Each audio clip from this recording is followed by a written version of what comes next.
Some people say the sky is going to fall as a result of Tibble versus Edison, specifically with a duty to monitor. What do you think of that? The sky won't fall. And John, I have to say that I've heard that language for the last decade. When we brought these cases, we were told, judges were told by the companies, the sky will fall if these cases are allowed to proceed. Employers won't have 401k plans anymore. It'll be too demanding, too expensive, whatever. The sky didn't fall. And we have more 401k plans than ever, well over 500,000. We have more assets in 401k plans than ever. And the sky won't fall this way either. It's not going to happen.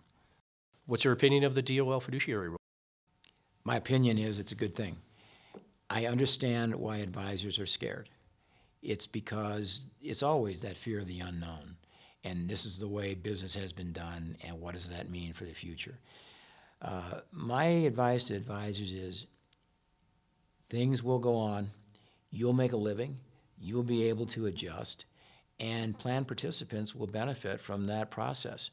In fact, as we have attention paid to the role of an advisor and under the fiduciary rule, if it is adopted finally, what it'll mean is that the advisors who really do put their advisees' interests first and look at the plan participants' interests, they'll benefit because there's going to be more need for advisors. There's going to be more need for good advice from people who take that role seriously. And so it's an opportunity for advisors. The sky won't fall either. Just as monitoring after the Tibble decision, yes, there will be a duty to regularly monitor, but guess what? Many employers have been doing it all along, and they somehow manage to continue with their 401k plan and make money. And the same thing will be true, in my opinion, with advisors.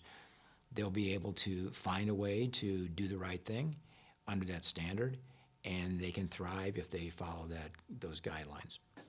Jerry, why are you doing this? Where does this come from? I'm a private lawyer, so I have to make a living, John, but it's more than that. If it were only that, if it were only about money, I wouldn't be doing this. These cases would never have been brought. I come from a blue-collar background myself. My father was a civil servant, one of 5 kids, and I identify with the small individual. My mother lived on my father's pension, federal government pension, and she no more could have figured out stocks than flown to Mars. And I'm not saying that disparagingly. It just wasn't something she was familiar with.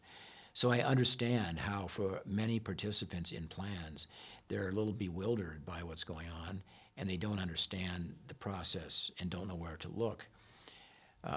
So my career has been one that I've always felt you try to do in your work life what carries out your values. And I know it sounds trite and maybe sounds self-serving, but the fact of the matter is that's what I've always tried to do in the practice of law, and that's what I'm trying to do here, to really make a difference in people's lives. If I didn't feel that way, there is too much of a burden and too much risk to take this on, as nobody else did, simply because of money.